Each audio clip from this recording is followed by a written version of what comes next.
it seemed everyone, and now you're doing it, echoing as well, everyone was giving LeBron more credit than I was for setting the tone.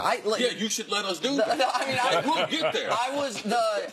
Yes, LeBron was part of setting the tone, but I don't think it works if Durant is not on that opening possession out there pressuring Curry 30 feet from the basket. If you don't have, Steph was kind of, humorously eating popcorn on the sideline, but obviously while he was in the game, he was into it. And then you also had the younger guys, Giannis and Embiid, two of the young starters, saying, "Oh, okay, like this could be a star turn for me." Giannis struggled a bit. I thought Embiid did well in it. I thought all the guys embraced the new format, embraced the charity aspect of it, and as you mentioned, they heard the criticism from guys such as yourself and other of the all-time greats. I think all of us. Yeah, but I think they care more about when you say it, when guys that were the guys they look up to as basketball stars saying, "Man, the All-Star game used to mean something." Like, that's what I wanted. What did the All-Star game mean when you were playing it? Well, we understood the magnitude of the All-Star game in terms of the responsibility that we had as players to move the game forward. I mean, when you are the best players in the game, you have a responsibility generationally. Right? As those of us who have been in the union, we always look at and say, Sarah, what we have to do to make sure that the next generation eats better, lives better, and play better. And for a while, this generation of players, they have forgot their responsibility to the next generation coming forward. Not from a playing standpoint, but just from the All-Star game standpoint. Because they've taken the game to another level. But when they came to All-Star Weekend, they forgot, like, hey, we got sponsors, we got an international audience, this is all showcase, and they forgot to be competitive while they were entertaining. Right. Now, the NFL, they face some of the same dilemmas as far as the Pro Bowl. Now, I don't believe they'll be able to solve it. For number one is, there is no player in the NFL like LeBron James. And I say that to mean, there is no player that can say one thing. Even if Tom Brady, if he was in the Pro Bowl, he couldn't make those guys play. And the influence that LeBron has just on the league, on and off the court, I believe it's a very, very special time. And culminated with, how important do you think it was for him to win MVP for his third time? I think it helped him. I don't think it was important. I thought, just all of the players getting together and just, showing the brotherhood and playing the right way, that was important.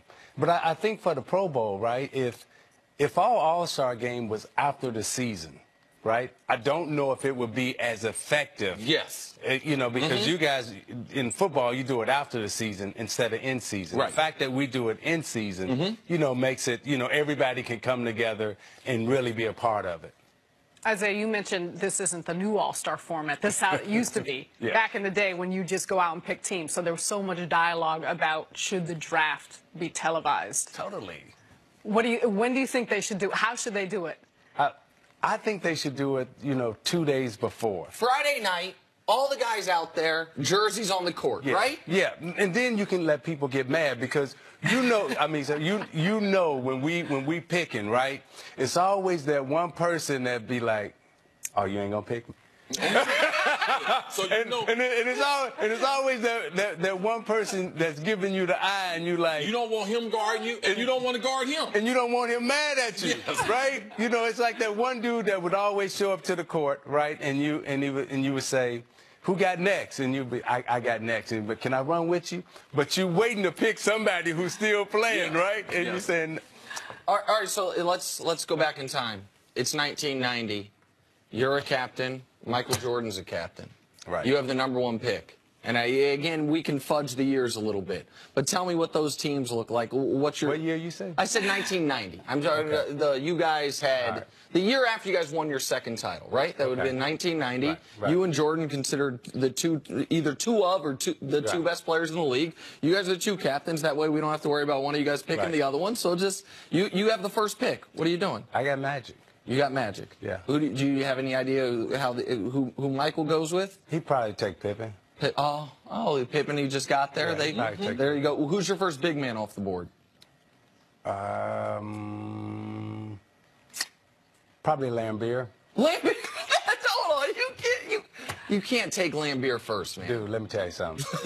Yeah. I'm taking my teammates. They would understand Magic being the first pick.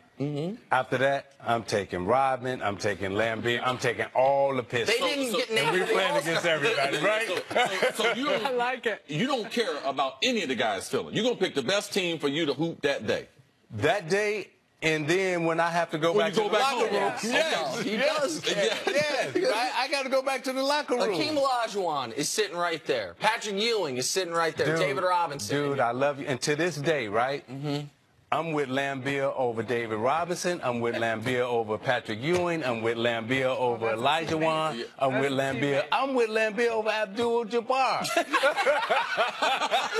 right, well, I mean, You got rings to back. Yeah. And by the way, he didn't foul Kareem on that last play. that's the second time really brought this up. The finals. Oh God. I'm riding with the people who are in the car with me. Okay. It's us against the world. You ain't seen that T-shirt, Detroit against everybody? Yeah. That's us. Yeah, Detroit's been taking those losses, though. We were trying to help them out, but it's fine. Yeah, now, last question, and I know it's important to you because the impact that you made on me as a 14-year-old when I first met you.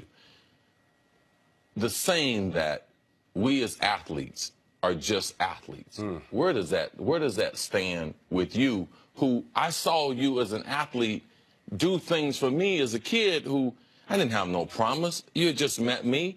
But the impact that you've made on young people traveling around the world playing basketball, where does that sit with you, you just being just an athlete? Well, first of all, you have to see past our jersey. We're not just an athlete, right?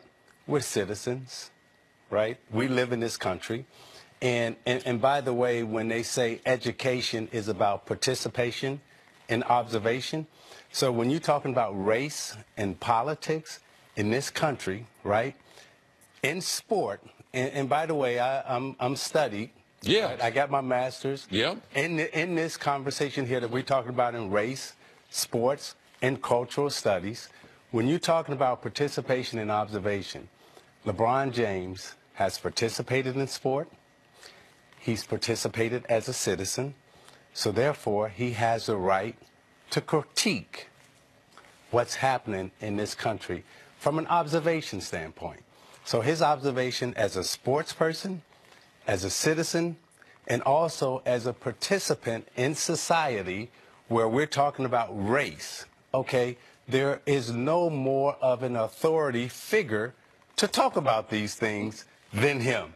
So athletes have always had the benefit in the platform to talk about race, society, and politics because of their unique personal experience of observation and participation.